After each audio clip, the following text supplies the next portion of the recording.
Punta tayo dito sa speed test. Kung wala pa po kayong speed test, pwede nyo pong i-download sa Play Store. Libre lang po yan. Okay? So, ang gagawin natin, speed test natin siya mga boss. Dapat yung ping natin mga boss or MS dapat nasa 18 o nasa 15 to 25 ms lang po siya. Pero makita nyo pumapalo lang siya ng 21. At yung download natin at least 15 to 25 pataas. Okay? Pero kung makita nyo, pumapalo tayo ng 60 to 70. Tapos yung upload natin at least nasa 10 pataas siya mga boss. Pero magugulat ka na lang, umabot pa tayo ng 20 to 30. Okay? So, depende pa rin po yan sa area ha. So, kasi pag ganyan yung inyong mga internet mga boss, kayang-kaya nyo na mag-play ng 12 hours video na naka 1080p. Hello mga boss, welcome back dito sa ating YouTube channel. Kumusta? Salamat nga pala sa walang sawa at patuloy na pagsuporta dito sa ating YouTube channel. Okay, so meron na naman tayong i-update sa inyo mga boss para po sa lahat ng mga gusto pong mapalakas yung kanilang mga internet signal.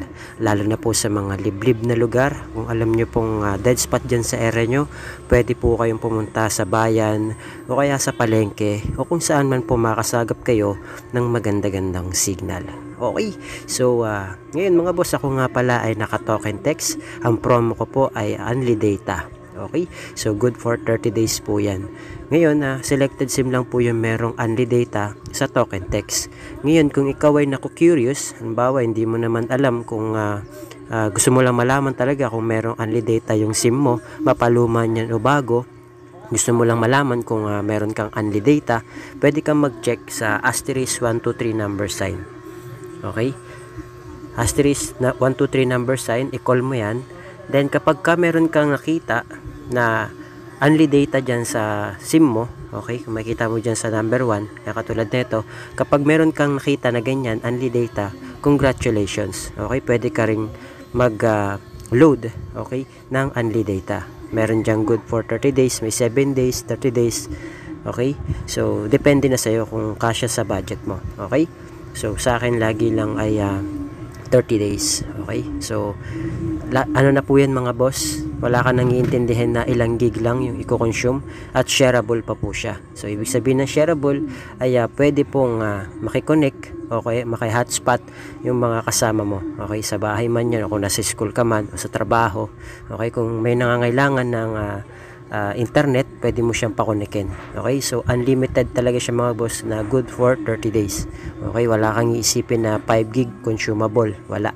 Okay, so parang nagbabayad ka lang din ng monthly or para ka na rin naka wifi.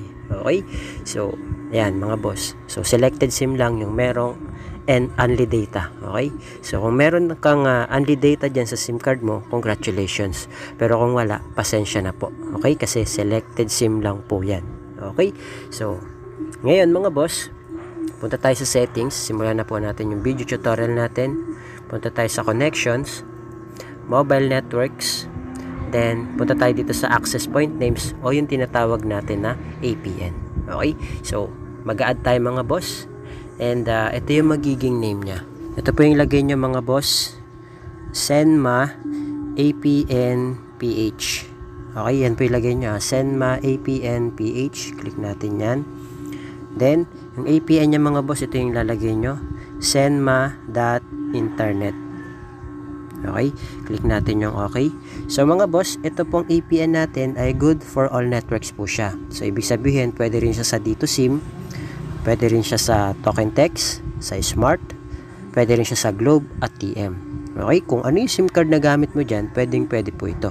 Okay, so punta tayo dito sa username mga boss. Ito po yung magiging username natin at Senma APN PH 2025. Okay, at Senma APN PH 2025. Click natin yung okay. Tapos yung password nya mga boss, ito po ilalagay nyo at Senma APN PH 5G 2025. Okay, click natin yung okay. So baka may magtanong sa inyo bakit 5G. So hindi po ibig sabihin na for 5G lang po siya ha. So pwede po yan kahit naka 4G ka lang. Okay, so yung phone ko naka 4G lang po yan, supported lang ng 4G. Okay, pero speed like a 5G po itong ating APN. Okay, sana nagigets nyo. Huwag nyo skip yung video para alam nyo po. Okay, So ito po mga boss, ito yung magiging server natin, www.google.com. Okay, wala na po kayong ibang babaguhin dyan. Click natin yung okay. Then pagdating naman dito sa kanyang authentication type, naka PAP lang po.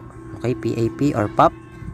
Then dito sa kanyang APN type, okay, wala po kayong ibang babaguhin dyan, kundi ilagay nyo lang po ay default. Okay, naka-default lang po siya. Kung kailangan i-type nyo po. Pero kung kailangan naman i-click lang, i-click nyo na lang po yung default. So gayahin nyo na lang itong video natin. Click natin yung okay. Tapos yung kanyang APN protocol mga boss, wala po kayong ibang pipiliin kundi ito lang po. Setup nyo lang po sa IPv4, IPv6. Okay, click nyo yan. Then dito naman po sa kanyang APN roaming protocol mga boss, ito lang po yung lalagay nyo din, ganun din po, IPv4, IPv6, click nyo yan. Then sa bearer naman mga boss, eto na po, ayan, unspecified lang po siya. Okay, bakit po? Para yan sa mga naka 2G, 3G, 4G LTE at 5G. Okay, so kung ikaw halimbawa mga boss, naka LTE ka, pwedeng dalawa yan. Dalawa yung check mo. Okay? Unspecified tsaka LTE.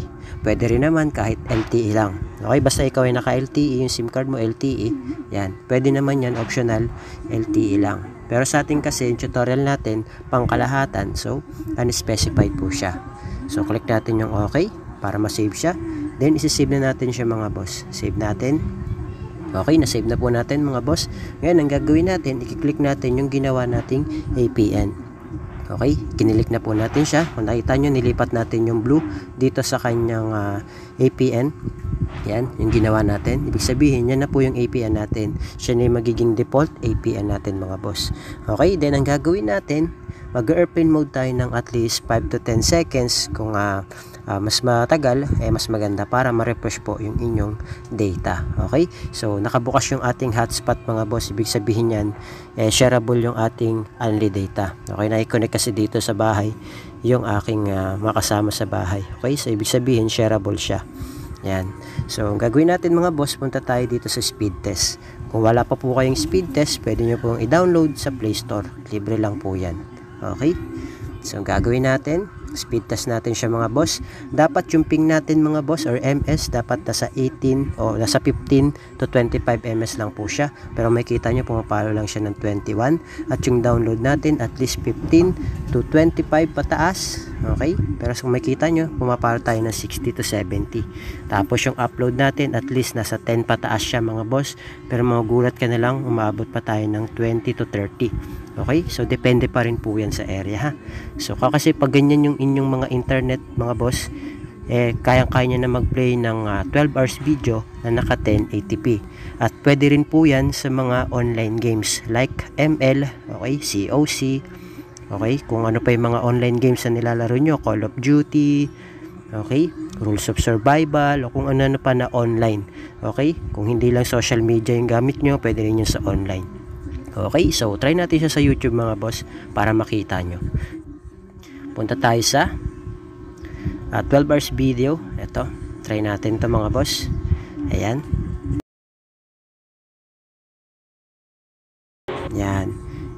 Okay, forward natin. Setup natin pala sa 12 hours video o sa 1080p. Okay, ayan. Forward natin. Ayan o. Kung makikita nyo, nagpe-play naman kagad siya mga boss. So, depende pa rin po yan sa area ha. Kasi hindi naman tayo pare-pareho ng internet signal. Pero kung makikita nyo mga boss, so kahit i-forward natin yan, naka 1080p na yan. Ayan, kung makikita nyo, di ba? Nagpe-play naman kagad siya. Okay? So, I hope na gumana po sa inyo tong video tutorial natin mga boss. Okay? Mag-feedback po kayo kung working, kung saang area po kayo. Okay? Mag-feedback na lang po kayo kasi malaking bagay po yung nagpi-feedback. So, thank you nga po pala sa mga nag-feedback kahapon sa mga video tutorial natin. Ayan o. So, ayan, thank you sa nag-feedback kay boss Rani Sembrano Jr. Ayan o. Yun, nag-full bar signal ko. Ano, MH2 Paliparan 2 ayan, Dasmariñas Cavite area. Thank you. Ayan, so ayan o, legit lods, no lag na ako sa ML. Thank you so much lods from Mindanao po. Ayan, shoutout po sa inyong dalawa. Ayan, kay Faisal Valan. Ayan, shoutout po sa inyo. Thank you po sa suporta nyo, sa feedback. Ayan, so kung gusto nyo ma-shoutout mga boss, ayan, mag-feedback po kayo kung working sa inyo to. Okay, para masama ko po kayo sa shoutout. Okay, so yun lang mga boss. Maraming salamat. Abang-abang na lang po kayo sa mga susunod pa natin ng mga video tutorial. Okay, so yun lang. Thank you, God bless. See you on my next video.